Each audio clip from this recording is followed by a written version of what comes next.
હજારો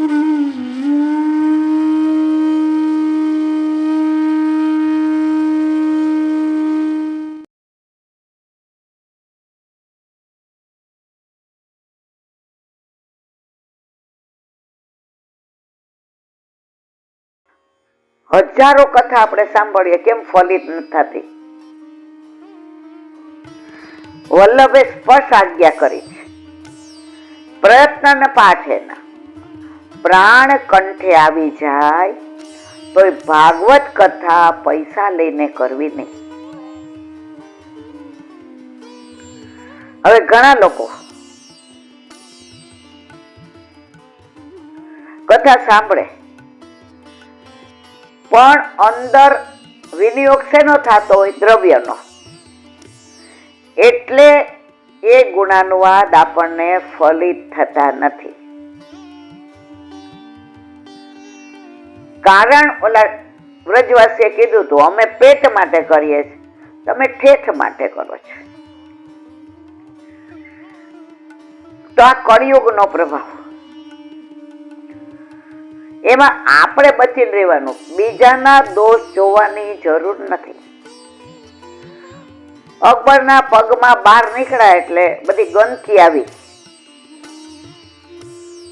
બિરબલને કે આખા રાજમાં ગાલીચા પથરાવી દે. બિરબલ કે જહાંપા, આખા રાજમાં ગાલીચા ન પથરાવાય, આપણા પગમાં મોજડી પહેરી લેવાય. તો આપણને પણ કોઈના દોષ જોવાનો અધિકાર નથી.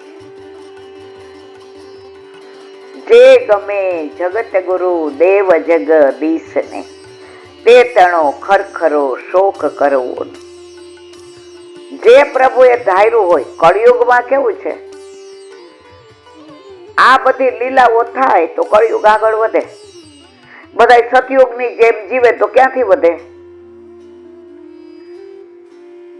એટલે કૃષ્ણાશ્રયમાં કહ્યું છે, સર્વ માર્ગેષુ નષ્ટેષુ કલૌચ ખલ ધર્મણે. આયા આ બધા પ્રપંચ, પાખંડ, લાભ માટે થઈને બધું ભગવદ ગુણાનુવાદ વલ્લભને 540 વર્ષ પહેલા ખબર હતી બારાવાલા. એટલે આપણે આપણી જાતને બચાવીને રાખવાની. બાકી જૂનું એક દોડ છે, મને બહુ ગમે છે, મને આવડતું નથી. આપણા ઉપર વલ્લભની કૃપા છે કે વલ્લભ પાછળ સ્વવંશમાં પોતાનું બધું સ્થાપિત કરીને ગયા છે. એટલે આપણને કળિયુગની બહુ ચિંતા નથી થતી. કારણ કે એ વલ્લભ કુળ ભૂતલ પર ના હોત તો બ્રહ્મ સંબંધ કોણ આપત? ઠાકોરજી કોણ પુષ્ટ કરાવી દેત? આપણને ભગવદ ગુણાનુવાદ કોણ સંભળાવત? એટલે પુષ્ટિ માર્ગમાં આજે વલ્લભનું એક સ્વપ્ન હતું કે ઘરે ઘરે મંદિર હોય, ઘરે ઘરે ઠાકોરજી હોય. અને એ અત્યારે ફલિત થઈ રહ્યું છે. ઘણા લોકો ગ્વાલ મંડળીમાં પધરાવી દે છે. મા બાપ જાય, મિલકતના ભાગ પડે, સોનાના ભાગ પડે. ઠાકોરજી કોઈ એમ નો કે હું પધરાવી દઈશ, ગ્વાલ મંડળીમાં જાય. મારા વાલા, આ કળિયુગનો પ્રભાવ છે. કાલે એક દીકરીનો ફોન આવ્યો, 40 વર્ષની છે. ઈલાબેન, મારે એક દીકરી છે, હવે ઠાકોરજી આ 15મીએ જેજીની આજ્ઞા લીધી એટલે પુષ્ટ કરાવવા જાઉં છું. કાલે મને આખી રાત ઊંઘ ન આવી. મેં કા એ કે મારો દીકરો તો નથી, હવે ઠાકોરજી પુષ્ટ કરાવું. મારે 100 વર્ષ જેવું સેવા સ્મરણ સત્સંગ કરવા. પણ માનો કે કાલ લીલામાં પહોંચી ગઈ પુષ્ટ, માં ઠાકોરજીને શું ને રોવા માંડ્યા. એને કેટલો ભાવ. એ કે મારી દીકરીએ બ્રહ્મ સંબંધ લીધું છે. એને કીધું, મમ્મી તું ચિંતા કરમાં, હું એવા ઘરે જ પરણીશ જ્યાં હું ઠાકોરજીને લઈ જઈ શકું.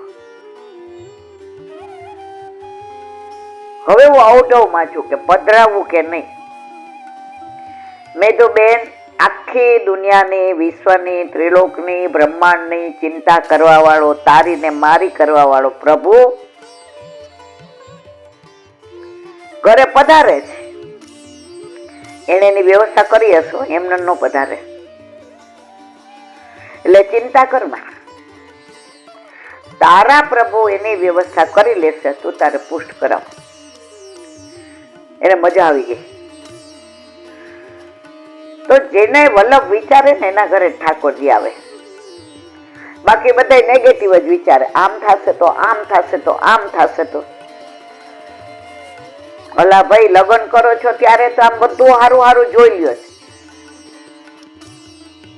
તો તમારા ઘરે તમારો નાથ આવે છે, તમે અનાથ માંથી સનાથ થાવ છો, તો શું કામ મૂંઝાવ છો? તો આ બધી વાર્તાઓ, પ્રસંગો વાંચીએ ને ત્યારે આપણો ભાવ દ્રઢ થઈ જાય, હલી જાય. હો, ઓલા શાસ્ત્રીજી મહારાજ જેવું છે આપણા બધાનું. બોલીએ સરસ, જીવનમાં ઉતારવાનું આવે હલી જાય, સ્થિર નથી રહી શકતા. ઓલા ગાય હોય ને, ગાય એને બાંધવી હોય ને તો ખીલો ખોડવો પડે. ખીલો ખોડીને આમ હલાવીએ કે ભાઈ હલતો નથી, નહીતર ગાય ખીલો છોડાવીને વહી જશે ને ખીલો નીકળી જશે. 10 વાર આમ કરીએ. હવે જો એ ખીલો હલે 10 વારે મેળ ન પડે, જગ્યા બદલાવીએ કે આ જગ્યામાં આ ખીલો સ્થિર નહીં થાય. ખીલી ટાંગતા હોય ને પછી ત્યાં ઓલો પથરો આવી જાય કે કઈ બીજું આવી જાય, ખીલી વાંકી વળી જાય. તરત બદલાવીએ કે ભાઈ આ જગ્યા કટણ પાણા જેવી, અહીં મેળ નહીં પડે. એમ આપણે બધા ઉપર વલ્લભની કૃપા તો સરખી જ છે, પણ વલ્લભ કે હજી હલી જાય છે એટલે જગ્યા બદલાવી પડશે. જન્મ બદલાશે ને એટલે પાછો સ્થિર થશે. ઓલી ખીલી વાંકી વળી જાય, માણસ તૂટી જાય. હો, પણ લૌકિક છોડે નહીં.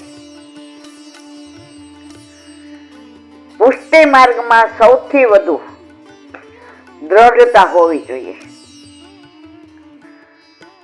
આ વખતે અમે વ્રજમાં ગયા હતા તો એક વૈષ્ણવ કે વ્રજવાસીએ સરસ કીધું. એ કેલા બેન રોજ ગોકુળનાથજીને તો યાદ કરી, દંડવત કરી, માનસીમાં જારી ભરવી. એટલે મેં કીધું કેમ? એ કે દ્રઢતા એમની પાસેથી એને શીખવા જેવી છે. એને વિનંતી કરવાની કે માલા તિલકના માં આપ કેવા દ્રઢ હતા, તો આજે આ માલા તિલક અમે ધારણ કરી શકીએ છીએ. નહીતર ક્યારને અમે રુદ્રાક્ષ પહેરી લીધી હોત.